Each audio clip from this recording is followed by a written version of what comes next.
commence LGT News avec du taekwondo. Hommage à Ahmed Fouli honoré. La Fédération ivoirienne de taekwondo a organisé le dimanche dernier à son siège une cérémonie d'hommage pour saluer la mémoire de l'ex-président de la World Taekwondo Africa, le général Ahmed Fouli, décédé le 27 septembre dernier. Le ministère ivoirien des Sports était représenté par son directeur de cabinet et le directeur de la vie fédérale et du sport de haut niveau. Bamba Cheikh Daniel, président de la fédération, a rendu hommage à l'illustre défunt en rappelant son engagement constant au service du développement du taekwondo en Afrique. Et basketball à présent, en Nigeria, la fédération veut Bam Adebayo. Le président de la fédération nigériane de basketball, Moussa Kida, a répondu aux fans nigérians qui souhaitaient voir la star de Miami Heat, Bam Adebayo, sous les couleurs des D-Tigers du Nigeria, notamment au 19, le tournoi d'Auckland annulé. Le directeur du tournoi, Carl Budge, a expliqué que la crise liée à la Covid-19 avait créé un environnement incertain, rendant l'organisation d'un événement aussi complexe irréalisable. Nous sommes bien sûr terriblement tristes d'annoncer cette information, mais la sécurité doit être notre priorité, a-t-il indiqué dans un communiqué. Le tournoi néo-zélandais se déroule habituellement début janvier et sert de préparation pour l'Open d'Australie. Un mot de football américain, la NFL menace des clubs. Le patron de la Ligue professionnelle de football américain, Roger Goodell, a averti les équipes lundi qu'elles pourraient être forcées à déclarer forfait si elles étaient reconnues coupables de violation des protocoles sanitaires liés à la Covid-19 qui entraînerait le report de match. Depuis le début de la saison, la NFL a déjà infligé des amendes totalisant plus d'1 million de dollars après que plusieurs entraîneurs ont été vus sans masque pendant les matchs. Cet avertissement fait suite au report de 2 rencontres provoquées par des cas positifs au sein de plusieurs équipes. Et en football, on commence avec les éliminatoires de la CAN U17 et U20. Le tirage au sort à Abidjan. Les éliminatoires pour la CAN U17 prévus ce mois dans la zone UFOA-B n'auront plus lieu depuis la demande de report du Bénin. Eh bien, ce lundi, l'Union des fédérations ouest-africaines a dévoilé les nouvelles dates du tournoi ainsi que celles des qualifications U20. Les éliminatoires U17 se tiendront du 5 au 20 décembre à Cotonou au Bénin. Pour les U20, ce sera du 14 au 29 novembre à Lomé au Togo. Les tirages au sort des 2 compétitions devraient se tenir le 20 octobre prochain à Abidjan. Et puis en mercato, Yaya Touré pisté en Espagne. La formation de Cadix, promue cette saison en Liga, espère cette saison le transfert de Yaya Touré. Âgé de 37 ans, le champion d'Afrique 2015 est toujours sans club depuis son départ de la Chine il y a quelques mois. Après l'échec de la piste brésilienne, Cadix pourrait constituer une belle opportunité pour l'ex-capitaine des éléphants de Côte d'Ivoire qui connaîtrait une seconde aventure en Espagne après le FC Barcelone entre 2007 et 2010. Et au Ghana, un nouveau directeur technique a été nommé. Bernard Lippert a été nommé à la tête de la direction technique nationale du Ghana par la Fédération nationale. L'Allemand de 58 ans a signé un contrat de 2 ans avec pour objectif de conduire la politique technique du pays. Expert FIFA, Lippert a été l'entraîneur de l'Eintracht Francfort. Avant sa nomination au Ghana, il était en charge du football des jeunes en Azerbaïdjan. Bernard Lippert remplace le Ghanéen Oti Akenteng, dont le contrat est arrivé à terme fin mars. Et puis à Arsenal, Mesut Ozil à la rescousse de Gunnersaurus. Le milieu de terrain allemand Mesut Ozil à Arsenal depuis 2013 ne digère pas le licenciement de Gunnersaurus, la mascotte des Gunners en poste depuis 27 ans. L'ex-international allemand a exprimé son désarroi sur son compte Twitter et s'est engagé à régler le salaire de la mascotte alors que les dirigeants londoniens ont lancé une politique de réduction des coûts en raison de la crise sanitaire et économique. Ozil, sous contrat jusqu'en juin 2021, propose de rembourser à Arsenal la totalité du salaire de Gunnersaurus tant qu'il sera un joueur du club londonien.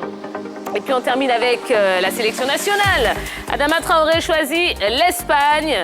L'ailier des Wolverhampton Wanderers, Adama Traoré, est arrivé au camp d'entraînement de l'Espagne ce lundi, qui se prépare pour 3 matchs internationaux. Il avait été appelé dans l'équipe d'Espagne vendredi par l'entraîneur Luis Enrique, 3 jours seulement après avoir été convoqué par le Mali. Traoré, né à Barcelone de parents maliens, a été ciblé par les 2 fédérations au cours des 18 derniers mois. À 24 ans, il peut encore représenter l'une ou l'autre des 2 nations car il n'a pas encore joué en tant que footballeur international senior. Eh bien, vous avez vu, il s'est passé beaucoup de choses sur la planète sport. Eh bien, je vous propose d'avoir encore un tout petit peu plus d'informations en compagnie de la grande team qu'on retrouve tout de suite. Suivez-moi. Bonsoir, la team. Bonsoir, Tia. Vous allez bien? Oui. Très bien. Ça va bien. Bon. Eh bien, il s'est passé plein de choses, Ouais. Eh oui. Alors, comme d'habitude, on va faire un petit tour de table concernant toute cette actualité sportive. Justement, qu'est-ce que vous retenez de tout ce qui a été dit, Yellow?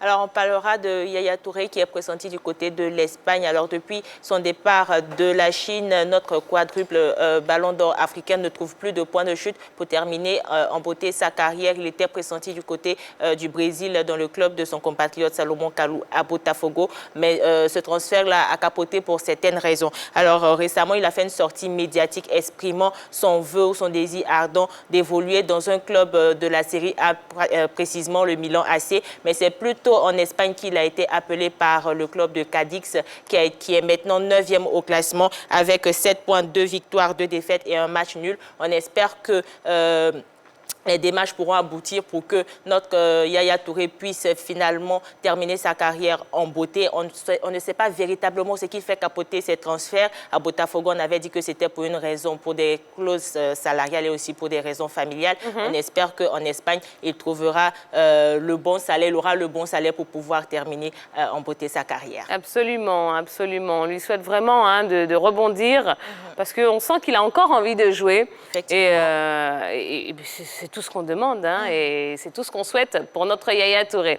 Allez, on continue avec vous, Balo, et votre belle chemise rouge. Merci déjà pour le compliment. Et il s'agit d'une mauvaise nouvelle pour les Aigles du Mali et d'une bonne pour l'Aroura, l'équipe d'Espagne.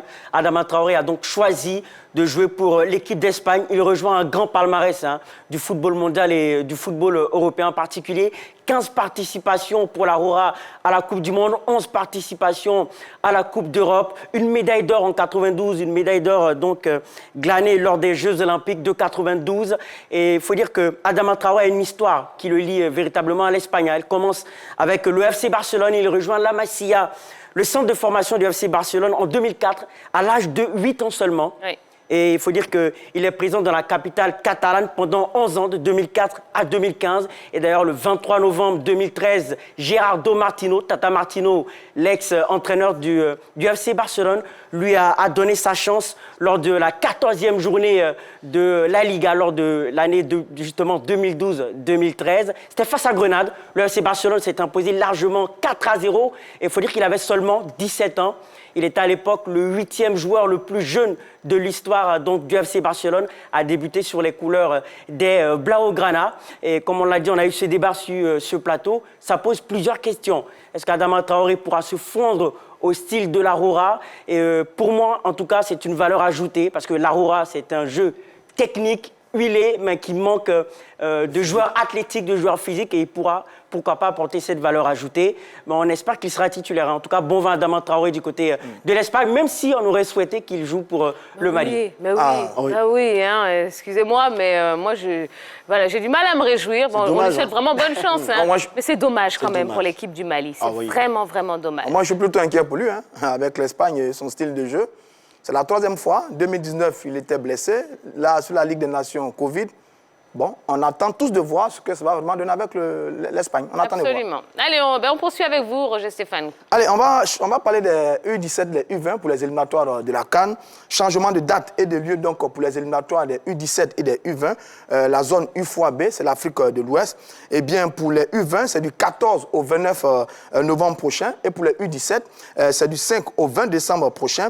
Voilà donc pour les nouvelles dates. Le tirage au sort aura lieu à Abidjan, en Côte d'Ivoire. C'est une bonne nouvelle pour nous. Le football renaît progressivement en Côte d'Ivoire. Après Bempé, on va accueillir donc le tirage au sort de la CAN, les éliminatoires de la CAN U17 et U20.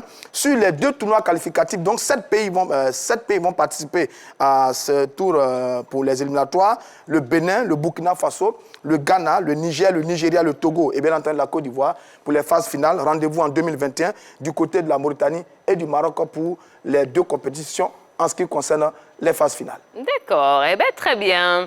Et on termine avec le Apshagi de notre Jojo. Voilà, je suis le maître en matière de taekwondo ici. On l'a vu sur ce plateau, oui, oui. Alors, avec Ruth Gbagbi. Ah oui. Oui, oui, on a vu ce qu'elle vous a fait. C'était un combat triché. Hein. On se souvient bien de ce qu'elle vous a fait subir. Ah, moi, je ne m'en souviens plus. J'ai tout oublié. Ah ben, bizarrement. Alors, tiens, moi, je vais revenir sur l'hommage rendu au général Ahmed Fouli, l'ex-président de la World Taekwondo Afrique, qui a tiré sa révérence le dimanche 27 septembre 2020, voilà, dans un hôpital du Caire, en Égypte, suite à une crise cardiaque qui a vraiment mal fini, qui s'est compliquée à la fin. Alors, la Fédération ivoirienne de taekwondo a tenu à lui rendre un vibrant hommage en organisant ce dimanche, voilà, à son siège, à Abidjan-Cocody, en Gré, une cérémonie d'hommage pour saluer sa mémoire. Et bien, devant la chapelle ardente dressée dans la salle de conférence, en son honneur, le président de la Fédération ivoirienne de taekwondo, le président Bamba Cheikh Daniel, lui a rendu un vibrant hommage et a profité pour rappeler l'engagement constant du général Ahmed Fouli au service du développement du taekwondo Afrique. Et à la suite du président de la Fédération ivoirienne de taekwondo, il y a aussi l'hommage du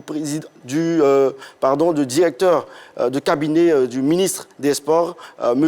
Alain Yao François, qui lui a aussi adressé ses condoléances les plus émues au nom du ministre Paulin Claude Danho et du gouvernement ivoirien. Il a profité en même temps de l'occasion pour citer en exemple la Fédération ivoirienne de taekwondo pour ses performances et aussi son professionnalisme. Il s'est félicité de l'étroite collaboration que la Fédération ivoirienne de taekwondo entretenait avec l'ex-président de la World Taekwondo Afrique. Voilà, c'était tout pour ce petit point qui s'est tenu ce dimanche à la Fédération ivoirienne de taekwondo pour rendre hommage au général, comme on l'appelle, au général Ahmed Fouli, l'ex-président de la World Taekwondo Afrique. D'accord, eh ben, merci beaucoup.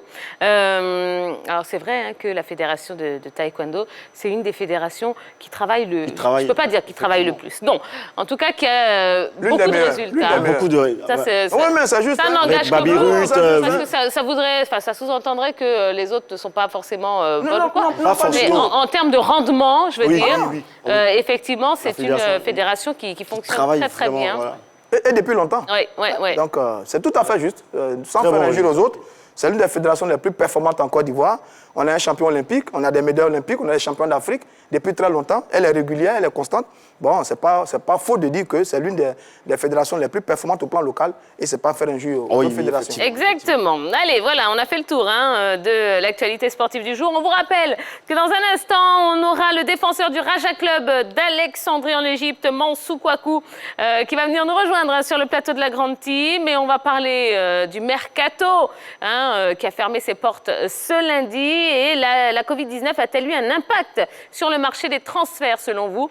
Eh bien, vous pouvez aller sur la page Facebook de la 3 pour nous dire ce que vous en pensez. Et on vous lira avec grand plaisir pendant toute la durée de l'émission. On va pouvoir passer au focus de ce soir.